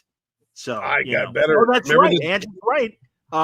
He remembers that Crystal Bernard was on It for Living. Absolutely. That's right. She was on there. That's right. You remember the $1.98 beauty show with Rip Taylor? Rip Taylor. Yeah, absolutely. I do. It was like the Gong Show, but it was with ugly people, and they would give like $1.98 a check every week, and it was nasty. You'd never do that nowadays. They'd get canceled in 10 seconds. But of course, it's body shaming. It's body shaming. Oh, it was insane how bad it was. You know, you guys are old. Oh, that's right. Chem Dog, a little. Let's pour out a 40. Oh yeah, Polly Holiday Flo. Flo. Just My Grits died. 95 or something. She was old. Yeah, good run. Great in Gremlins. Got to give it up to her. She was very good. She was in Gremlins. Yeah, she's the mean old lady that's on the stair lift. You know, the chair to get up the stairs. Now, correct me if I'm wrong. Wasn't she in the movie Alice Doesn't Live Here Anymore? Like that was based on Alice? Wasn't that the thing? What was ironic was it's Laura Dern's mom was in the original movie, And Right. then when Polly Holiday, they spun her off into Flo, Right. that only lasted a season and a half. Then the woman that played Flo from Alice Doesn't Live Here Anymore, Laura Dern's mom, did play it, and her character's name was Belle, but it was basically her Flo. film character, only a little more. It was another Flo. Yeah, Kiss My Grits and Vic Tayback as Mel. And, Yes. Mhm. And Vera, the crazy girl. Vera. Yeah, Vera. Yeah. And I still love when Vic Tayback would call her Dingy. What's the matter with you, Dingy? And Alice Lot was of Linda guest stars. Lavin, right? Wasn't that Linda Linda Yes. Lavin, yeah. She And it was, was real good. Thomas Mackenzie, who was the brother of what's her name, Mackenzie from Facts of Life. She was Joe. Oh, they Right. were related? Brother and sister. Yeah, Yeah. it was her. Yeah, No. it was her brother. Linda Lavin was really funny in The Intern, the De Niro movie.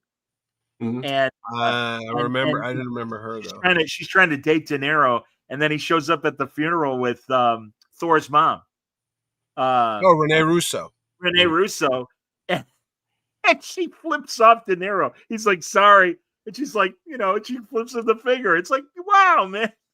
You should She was learn on- Linda she was on that Lavin. new, she was on that new sitcom that was just on, the Nathan Lane one, where Yes, they're three gay guys who wind up living together, but she plays Nathan Lane's mom, and she's the series was okay. It wasn't like, hopefully they'll do a second one where it'll Really? get better, but it wasn't bad. It wasn't good, but Yeah. it wasn't bad. But Linda Yeah. Lavin was the best part of the. Yes. Honestly, Well, I and thought like Linda Nathan Lavin. Lane. I thought she Go on. just passed away like a couple months She ago. did like in the middle of shooting this. Yeah. Yeah. Oh, really? Okay. Yeah, It's she like walked in, yeah, they wrote it into the show that Oh no. she passes away. Yeah. Wow. She Wow, was that's married sad. to a guy named Ron Liebman, who was an actor course. on TV. He played on a Love show her. called Kaz. Remember that? K-A-Z, Kaz? Ron Liebman was a good actor. He was in Great actor. Oh no, He's in- no. I was thinking of Blame It on Rio, but that's the other guy, Joe Bologna, I think. That's Joe Yeah, Bologna. Joe Bologna, who's, yeah. and He's his gone wife too, was- actually. Jesus Yeah, Christ. and his wife was the nanny's mom. I nanny's forget her mom. name. Fran Drescher? No, the mother, Fran's mother on the show. Oh, I don't know. That was Bologna. But Robert Ron Redford was Liebman, too. Ron Liebman was in Zorro the Gay Blade. He's the alcalde. Yeah, that's right. Yeah. And also, No. Ron Liebman, I think, was in The In-Laws, wasn't he?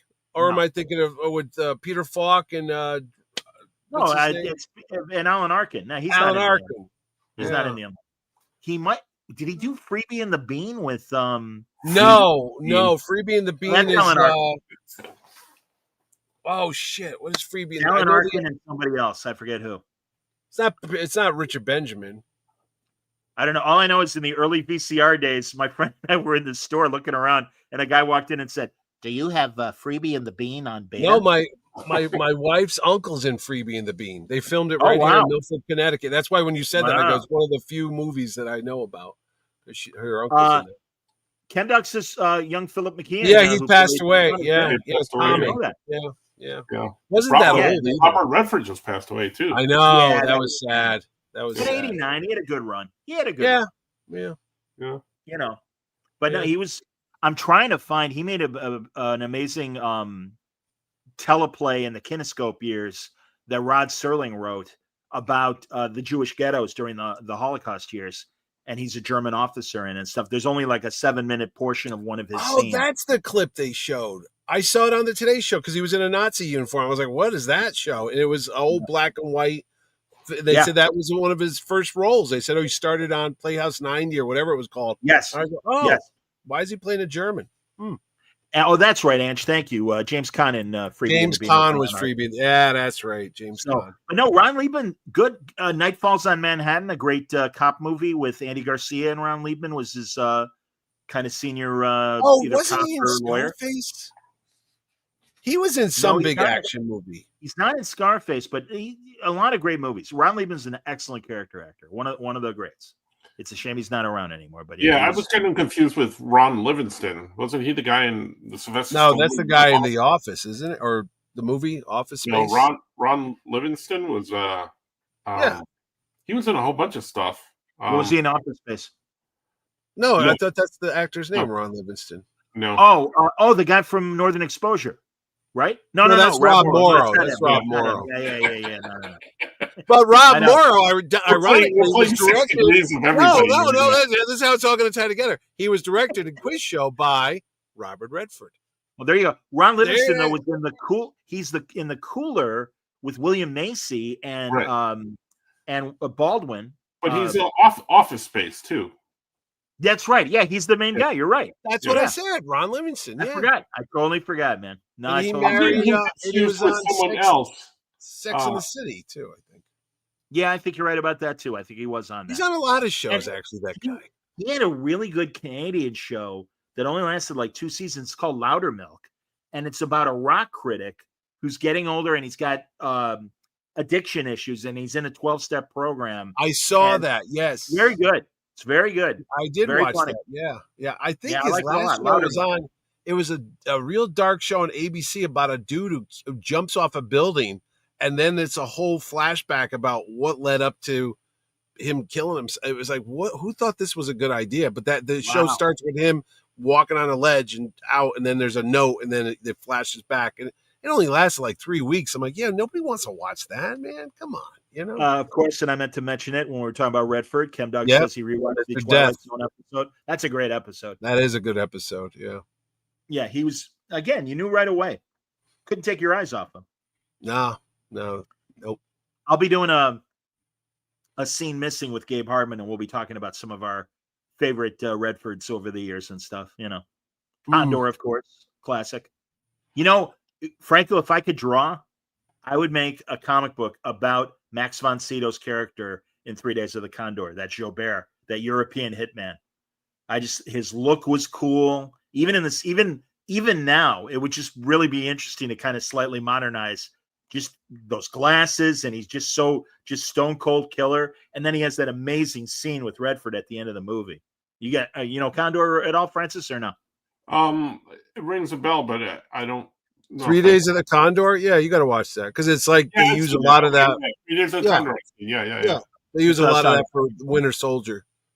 Mhm. Yes, Which very much ironically, he's in Very Winter much so. Soldier too. He's Alexander Pierce, the Hydra guy at the end. Right, of course, Redford is. Yeah. When they were making it, Bendis is like, "You're gonna love this, man. I know how much you love 3 Days of the Condor." Yeah.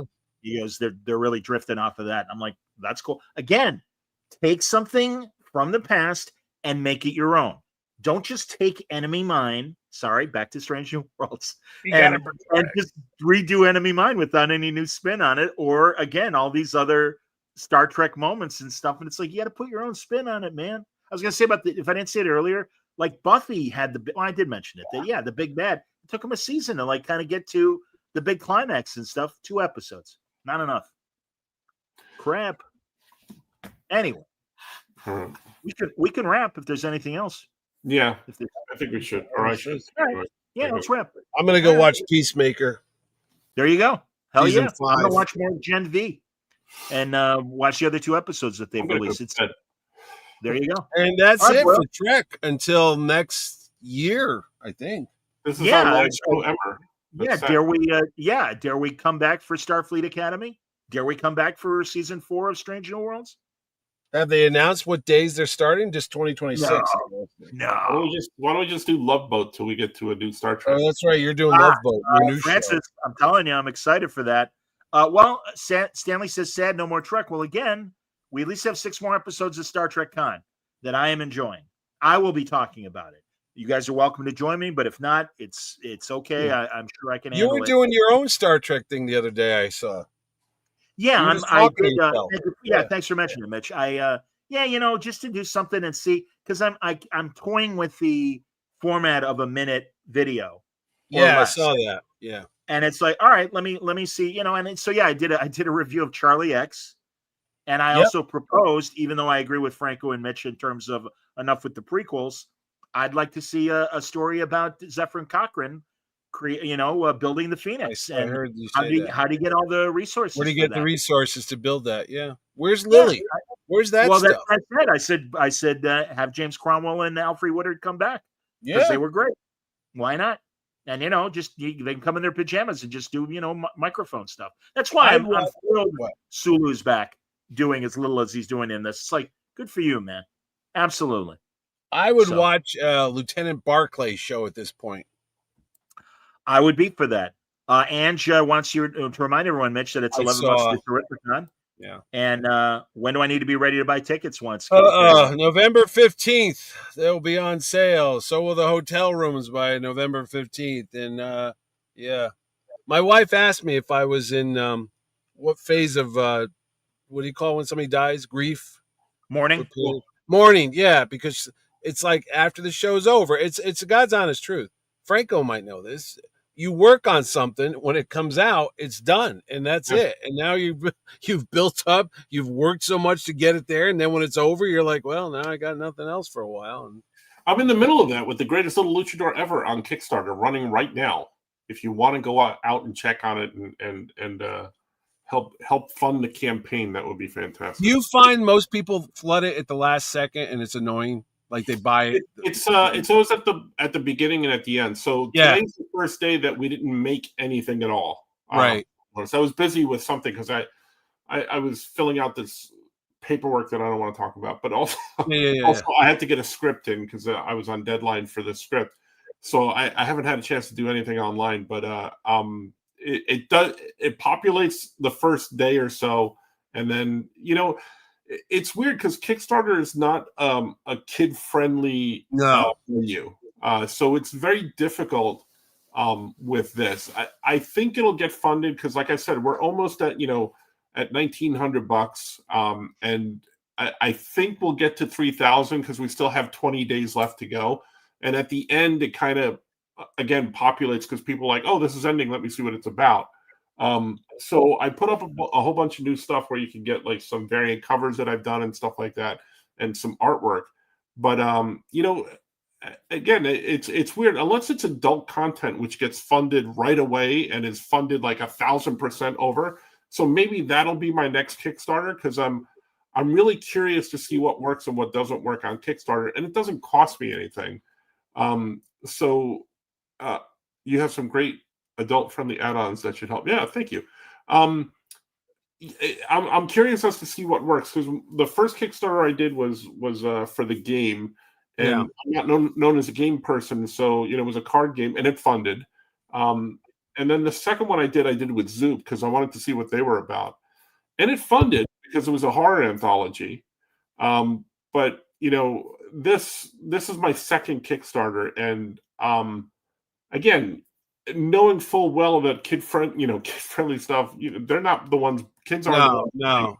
So it'll be interesting to go. And honestly, if it doesn't get funded, I will publish it myself, but just in a different form than what I have laid out on the Kickstarter. Yeah. I'm being a little bit ambitious with what I want to do. So we'll see if it works or not. But whether this funds or not, it's not going to be my last Kickstarter, and I want to try different things. You remember that kid that I told you that's from my neighborhood that was set up across from you at GamerCon that had his own game that he was trying to sell? Do you know how much money they made on their Kickstarter? I just asked him because he was at Terrificon working with the guy from Grimm. I said, "Oh, where is that?" The thing goes, "Dude, I made $150,000 on that." I'm like, great. What are you, insane? For what? And it's a game. It's like a card game or something too. Sure. But I was like, how does this happen? I said, "You go, oh yeah, we got more than enough to produce it and make it and sell it. So next year he's going to buy a booth and sell it at the show." But I'm like, oh, wonderful. Crazy, 150,000. Yeah, it's weird because if you hit the right vein and you get it seen by people, they're going to populate it. Yes. Jimmy Tagliati does his Kickstarters, and he does them like clockwork. And he has someone running it for him, but he knows what he's doing. But he's got an audience, Yeah, right. And they're looking for R-rated comics with right. Jimmy, what he can't do with the big two. And the game thing. I'll tell you, Mitch, really, like the year after I started my podcast, I was listening to a couple of comic book podcasts that are also into tabletop games. And this is well before, I forget the Ken Fu or whatever the hell it's called. That's almost like World of Warcraft, but it's a board game and you're building things and everything. They make fun of it on The Big Bang Theory. I need wood. Somebody give me wood. And then and that's that board game. But no, I think, honestly, the tabletop game world, IDW, I think even more important than their comic division, their game division did quite well and everything. So I think yeah, there's a real audience out there itching for new strategy games and stuff like that. So I saw IDW. They had a comic out this week. I think it was either World of Warcraft, because I looked at the titles. I go, oh, look, that's a board game, but it was a comic book too. So Dungeons and Dragons, maybe something they were tying into, and I was like, oh, all it's right. a floor wax and a dessert topping. Yeah, Saturday Night Live. Exactly. It'd be interesting to see what happens, because, like I said, my next Kickstarter that I'm planning is going to be a little bit more, again, not adult, but more mature. Not 30. Not 30. Can you put some milk porn in it, please? Or like more towards the adult. It should be called or orgasms. I have that's not going to happen. But boy. I have an audience, but they're not the ones that have a Kickstarter account. So not now. No, I get it. Stanley says I should kickstart my book. A book update. I'm about halfway through transcribing what I want in the book. So did you sell out the ones you had at Terrificon? Are they gone? No, but man, again, my guy Owen, God bless him, he's like, you should take that to a couple of the local comic stores and sell it as a magazine. And he's like, if you need a barcode, I'll send you a barcode. So yeah, I got to talk to my Chicago stores, because I got a handful. Yeah. And that's actually a good proof of concept to see if they sell, I think, for the eventual book and everything. So you know what you could do? You could do print on demand on Amazon, but because I have a book out there on that I wrote like 30 years ago, but I'm like, it sells once in a blue moon. I'm like, oh, okay. But like, don't they take like 60%? They take a cut. Yeah, I know, but it gets it out there, isn't it? Yeah. Yeah, but then you don't have to buy it and store it at your house and ship it out. No, I understand. And I may do that. I'll see. I'll see. I'm really going to weigh all my options between crowdfunding and printing on demand. And of course, it'll definitely be an ebook regardless. Yeah. So there's that. Again, I just, like I said, I bought the Spinal Tap book, and I bought it on Kindle and everything. So there you go. All right, boys. Well done. I'm sorry Wayne couldn't join us, but we had a spirited discussion, and unfortunately, not much debate. We all agreed that we were a little disappointed. What are you going to do? So we'll see. We'll see how con plays out. Again, you guys are welcome to join me, but if not, I will continue to talk about Star Trek Con. But regardless, we'll all get together around a month or so, every month or so, to just kind of talk about what else is going on, what movies we're seeing, what TV we're watching, and we hope you'll join us then. But until next time, thanks a lot for watching today, and stay safe, stay happy, stay healthy.